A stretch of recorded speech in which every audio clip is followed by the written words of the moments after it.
(12월 6일) 아침 저희들에게 주시는 하나님 말씀은 누가복음 15장 25절로 32절까지 말씀입니다. 다 함께 봉독합니다.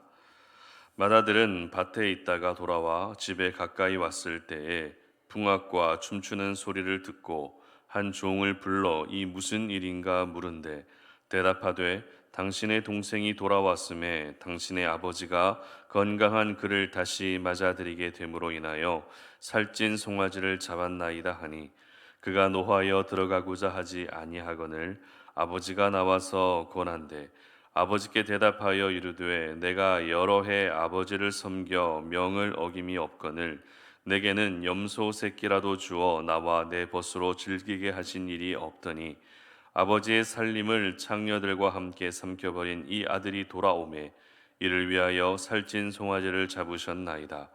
아버지가 이르되 예 너는 항상 나와 함께 있으니 내 것이 다 내 것이로되 이 내 동생은 죽었다가 살아났으며 내가 잃었다가 얻었기로 우리가 즐거워하고 기뻐하는 것이 마땅하다 하니라.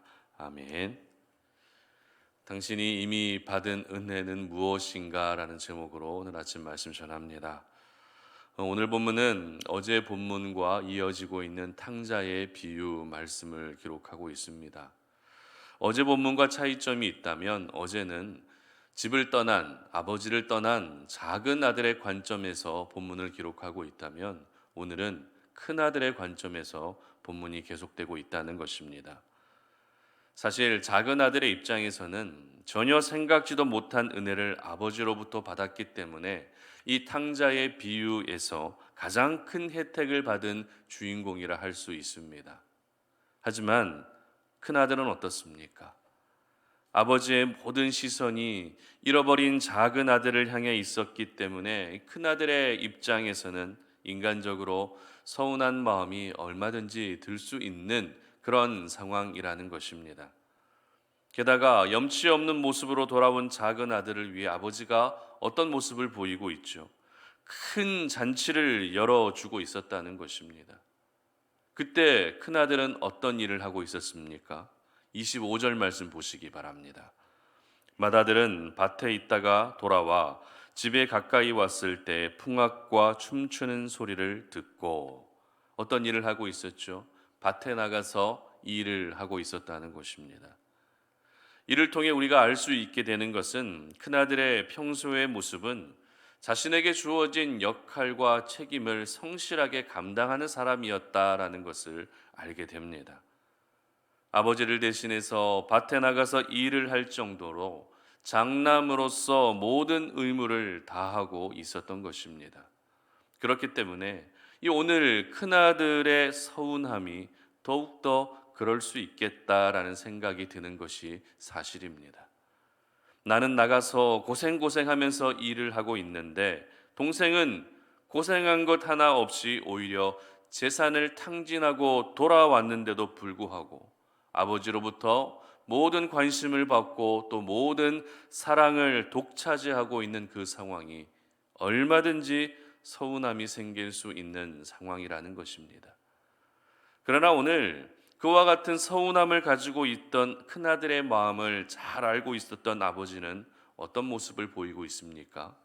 28절 말씀 보시기 바랍니다.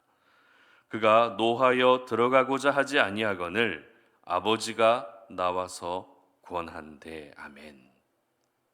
큰아들은 서운해서 화가 나서 그 잔치에 들어가지 않으려 했지만 아버지가 어떻게 하고 있다고요?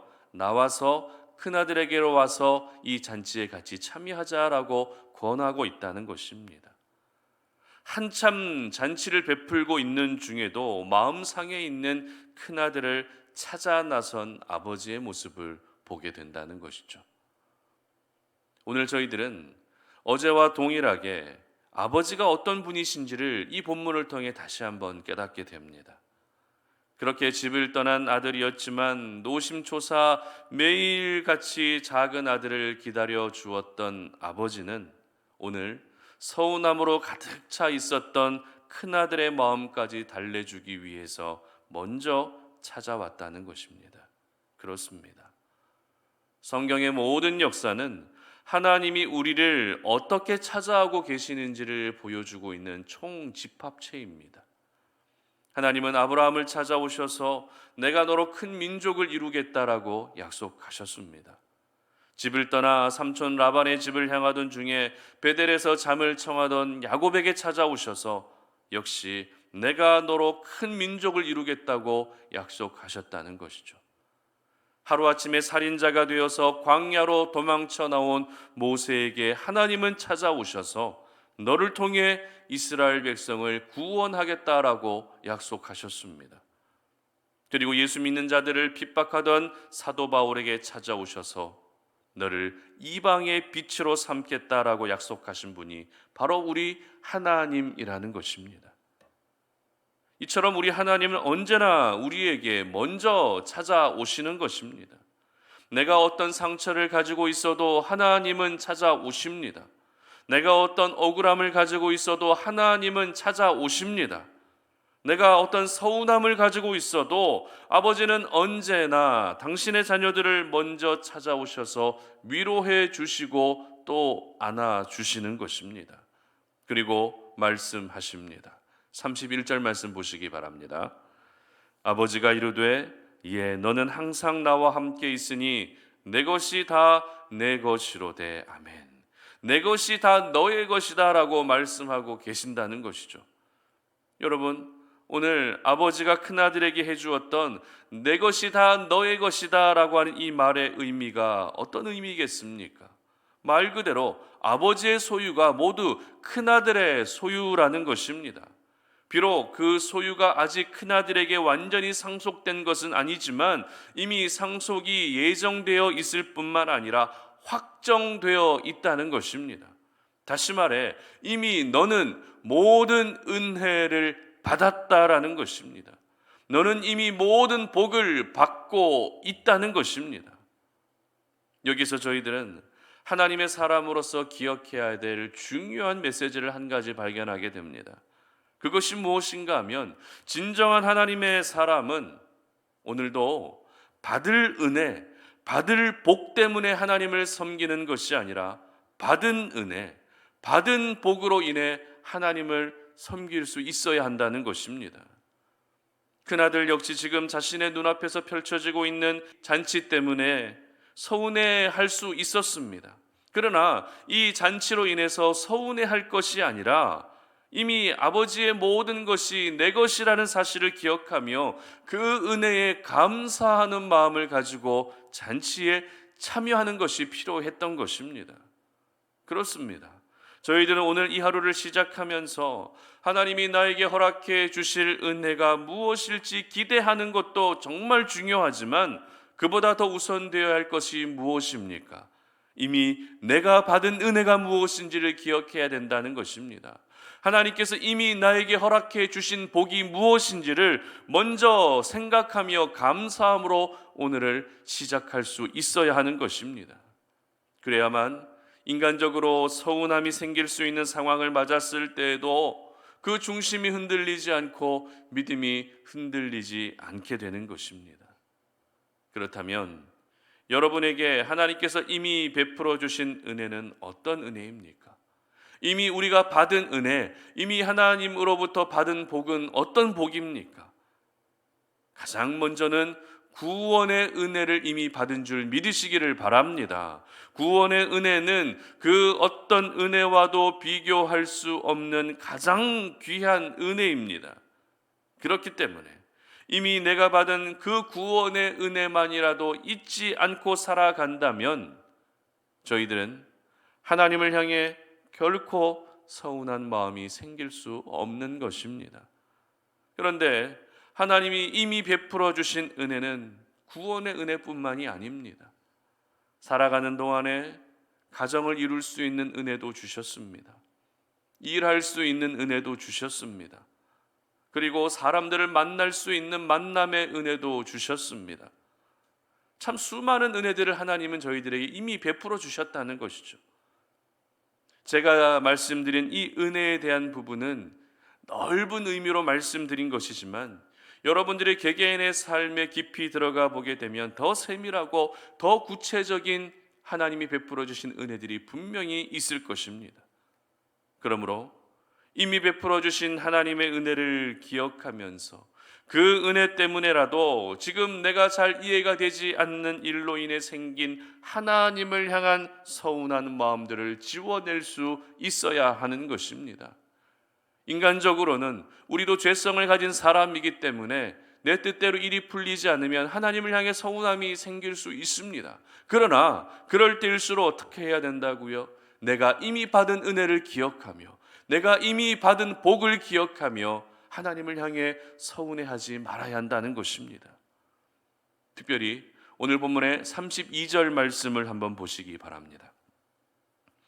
이 내 동생은 죽었다가 살아났으며 내가 잃었다고 얻었기로 우리가 즐거워하고 기뻐하는 것이 마땅하다 하니라. 이렇게 기록합니다.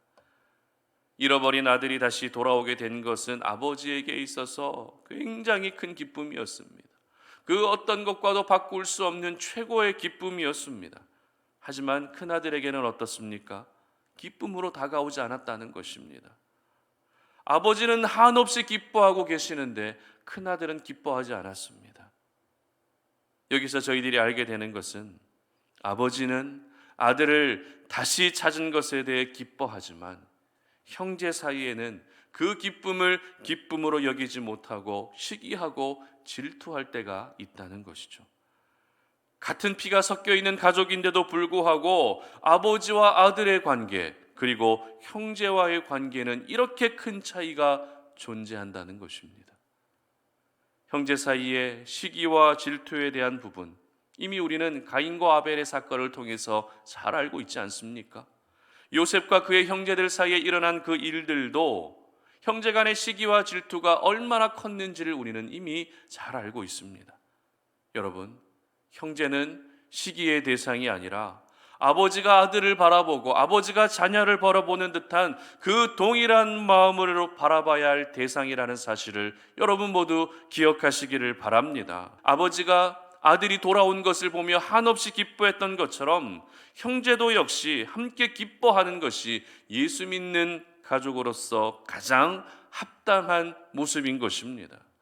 그러므로 여러분들 가운데 혹여라도 형제를 향한 시기와 질투의 마음이 있다면 그 마음을 오늘 이 아침에 모두 내려놓을 수 있기를 바랍니다. 나보다 더 행복한 형제의 가정이 되시기를 축복해 주시기를 바랍니다.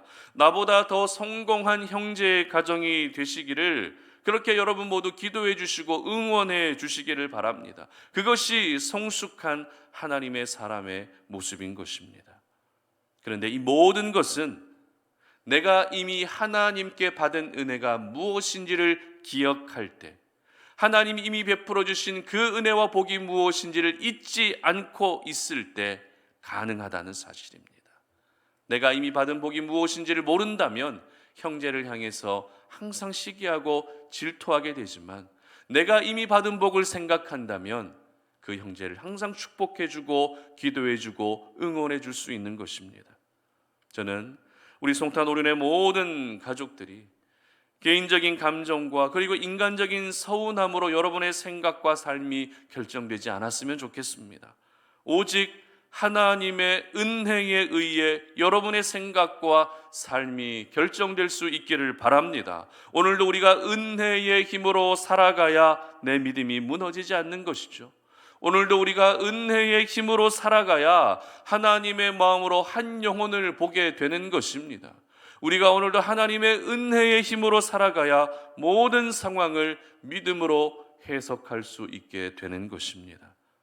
오늘 하루 하나님께서 여러분들에게 이미 베풀어 주신 그 은혜를 기억하시면서 오늘 이 아침에 그 은혜에 대해 감사함으로 오늘 이 하루를 시작할 수 있기를 바랍니다. 그리고 오늘 하루 여러분들의 삶 가운데 일어나는 모든 일들에 대해서 하나님 감사합니다, 하나님이 하셨습니다, 하나님은 살아계십니다 라고 하는 믿음의 고백이 끊이지 않으시기를 바랍니다. 아버지 하나님을 향해서 서운한 마음을 갖는 것이 아니라 늘 감사할 수 있는 우리 송탄 오륜의 모든 가족들이 되시기를 주님의 이름으로 축복합니다. 함께 기도하겠습니다. 하나님 아버지 감사합니다. 오늘 이 아침에 우리가 주의 말씀 앞에서 우리의 모습을 돌아봅니다. 우리의 연약함이 너무나도 많습니다. 우리의 부족함들이 너무 많습니다.